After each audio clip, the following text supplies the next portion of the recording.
how are you? So I'm driving and I was just gonna record a quick video. What is AEAF vlog? I have no idea. Okay, we'll just do it like this. Anyways, hey guys, it's Morgan back with another video, and today's video is gonna be IVF appointment number 2, official IVF appointment, because mind you, we've done consults before, tons of research, tons of webinars, lots of books, reading. I've bought the books written by IVF doctors. I'll link them again below. I linked them in my last one.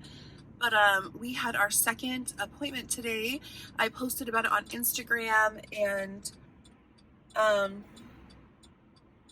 second appointment, our first one was in person because Jermaine had to do a semen analysis, and I got to see the office, meet the nurses, and see the facility, and it was really great. It's in Monroe, which is west of Atlanta. I think there was a merger of some sort, and that's why they're out there. And also their mission is to make priceless affordable, and what a beautiful mission. I really love his business model. He's really great.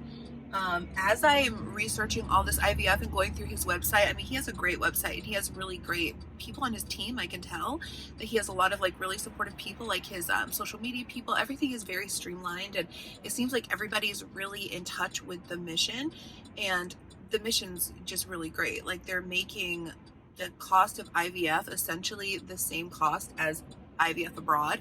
I want to make a video about affording IVF because I researched all the different things, and it's amazing that I can afford this. It's still a little pricey, but it's not unattainable. And okay, there's a person that's supposed to go straight. Okay. So anyways, yeah. So we just had our first appointment. I have been priming.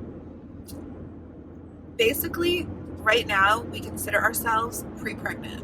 And I got this terminology from the book, It Starts with the Egg,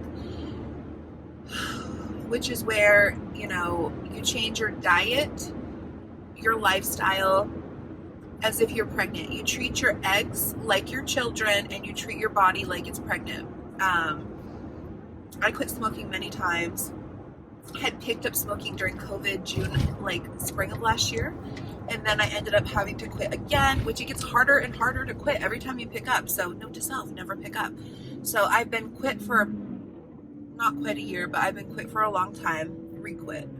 And then officially keto, even though I was like low carb at points, like trying to do low carb because I knew I was working towards keto since like, I think it was like last September, since our chemical miscarriage, that I decided like keto is, that's when I started looking into IVF, and that's when I started realizing that like IVF doctors mostly all want you to change your eating, because diet is super important to egg retrieval and egg quality and egg transfer. So even if they don't call it keto, to me it's basically keto. Like, the Mediterranean diet is like very low carb. I don't care how you put it. Like, it's not like completely deprived of carbohydrates. Like, I would say my doctor is very extreme when it comes to keto, but our clinic is called Cny Fertility. You can look it up, and there's so many resources when it comes to like diet and lifestyle. Also, It Starts with the Egg, highly recommend it. There's another book I want to get. It's like $20. It's called Is Your Body Baby Friendly? And I think that's going to be more important when it comes to the frozen egg transfer back in. But right now, I am on the cusp of turning 41, and we are on a mission to get very healthy embryos as young as I can. I'm not getting any younger. So I was hoping we would do the stimming April 8th, but it looks more like it's going to be May from the appointment we just had. Jermaine recorded the appointment, and I am going to go through it and get more information, but not get more information, but re-listen to it. But we're going to really treat me for inflammatory markers. I believe I have PCOS. The good thing is that he's done this so often, and he's done it so much that he's he's very scientific. He's as scientific and methodical in his approach as he is spiritual in his approach, which is a really great combination, but it matches me perfectly because I'm very sciencey, like I'm very numbers, and he is too. But at the same time, I really truly believe that like science can only do so much, and a lot of it is on our effort, and a lot of it is the God like within us, like our God, like what is in our cards, and like I said before, or I've said this somewhere before, like I'm one of those people, like I'm extremely optimistic and hopeful. Now I'm recording this pre-egg retrieval and pre-spending $10,000 to $20,000 on IVF, so we will see. But I honestly believe it's in my cards for whatever reason. I don't have any reason to think this, but I know this is going to work for us, and I know that we are going to, I feel like we're going to be pregnant soon. I don't know why. Like, I just feel like, I feel this energy, just like, I just feel it. Like, I'm just like, it's coming. Like, I know it. Like, I just feel like, and there were times in our past when I was like, probably not for us. Like, I'm fine with just fostering. And then things have just kind of shifted, and it's weird, but I really, honestly, I'm a hopeful person, hope beyond reason, and I just will be super hopeful right up to the last moment. And even if it's not successful, there's still hope, and we talked about what I'm doing so far for priming. So priming is the period before you actually start the IVF. So you've already started the IVF because you're priming for your egg retrieval. Egg retrieval is the first part. So first we prime, then we retrieve, and then we do a medicated transfer back in. And one of my major concerns was, like I told him, I've never been medically diagnosed with PCOS. These are my symptoms. And he's like, that's PCOS. I already know it.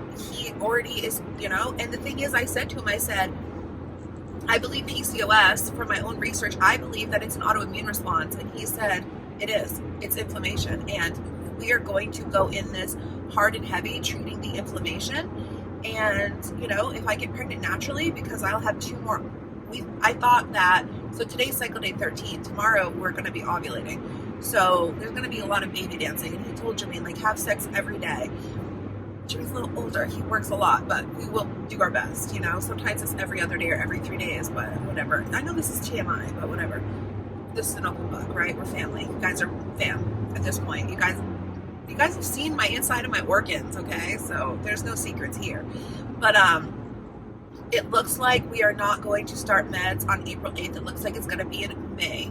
I'm okay with that. That gives us 2 more chances to naturally get pregnant, and if we do, we do.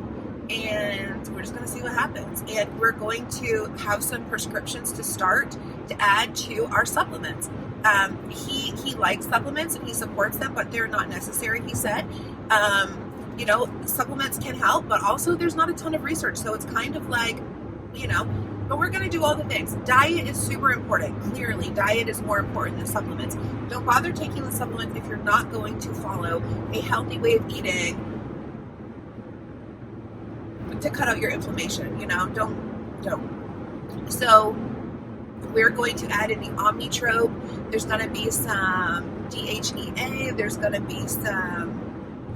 he doesn't measure DHEA. I'm going to read that. I'm going to look into that. That was something that I learned because I have high DHEA from PCOS. So he's like, not going to hurt. We're going to add in a little bit, like 25 milligrams of DHEA. We're going to do all the things. So, okay, I'm going to read about that. And, advocate for myself. Yes, he's my doctor. Yes, I trust him, but I'm also going to research for myself. And, I'm going to lead with his guidance. You know what I mean? Because it's IVF and I'm not a doctor, and there's only so many protocols and there's only so many medications, and I'm going to research every single one. So my number one focus of so far has been priming, and we talked a lot about that today. He's added a lot of things to our priming. He said Germany doesn't need to worry about adding in Serovital. Serovital is a pill form of HGH. They actually sell it at Costco. It's an over-the-counter. It's like $100 for a month. I asked, does he need to be on that? he said no. Jermaine did say, like, how can I improve my volume? Jermaine's volume is great for his age. His motility is stellar. Like, it's great. So the doctor told him, you don't need to worry about that. Like, you're good.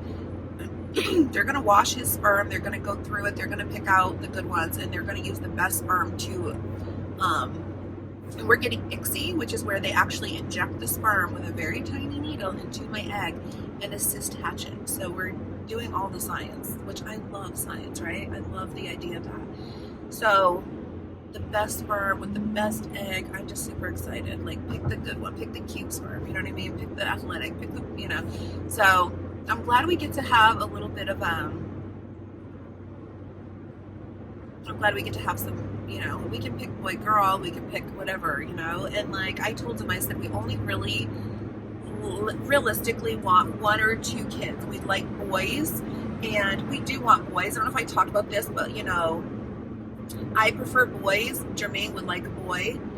He's great with girls, you know, he loves little girls, but like he would love to have girls. But we already have Amaya, and one of our biggest most important priorities is to make sure that she never feels like she's less than, and that she's unimportant or not as lovable or as cherished as any other children we potentially have or that we will have. So I love the idea of her being our only girl and being the princess and being super special because she's the daughter and she's older and she's first and she's beloved and she's always going to be our daughter. And the thing is that I've gotten to experience having a daughter with her. I mean, we still wear matching outfits. I mean, hello, look at Instagram. Like, I've gotten to dress her up, and I'll get to do prom with her and her wedding with her, and I'm so satisfied in that, and I'm fine with her being our only daughter. Like, now if God gives us girls, whatever, you know, maybe he's a girl dad, maybe he's just gonna have girls, who knows. Sorry, this is kind of flipping around, but